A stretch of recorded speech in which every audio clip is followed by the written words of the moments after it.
Ayan yung isang buong manok. So, gagawin kong maglupa.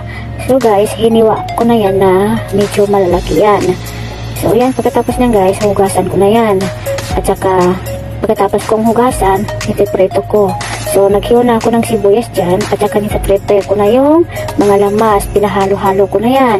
So, pagkatapos kong ilagay yung mga manok, tapos lagyan ko siya ng tubig. At saka, nilagyan ko siya ng no cube.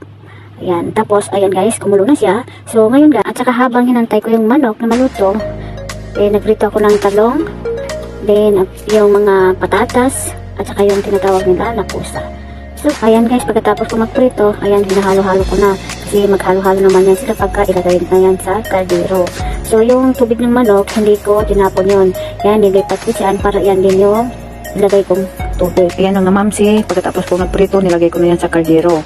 So, meron pala dyan yung bawang na buo. So, nilagay ko na yung mga talong, yung niprito ko kanina, tapos yung manok niya nasa ibabaw. So, wala na akong nilagay dyan kasi kompleto na yan sa lamas, yung tubig niya. Then, hindi ko yan tinatapon yung kanyang tubig. So, guys, yan, bigas na yan, nahugasan na, nibabad ko siya ng 20 minutes para lumambot siya.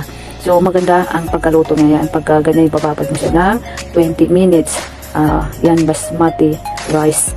Ayan yung bigas mga mamsi, kayo na ang nakakalam kung gaano kadami yung bigas na ilalagay niyo. Siyempre malaki yung kaldero, tapos maliit yung kaldero, kayo na nakakaalam kung gaano kadami ang bigas niya. So yan guys, pinuhos ko na yung kanyang tubig. Yan yung kanyang tubig, yung nilaga kong manok. So tama-tama, nasa ibabaw ng bigas lang yung kanyang tubig kasi siyempre malambot na yung bigas. So antay na natin yan, maya-maya kumukulog na yan. So antay natin kung ano ba ang resulta ng maglupa.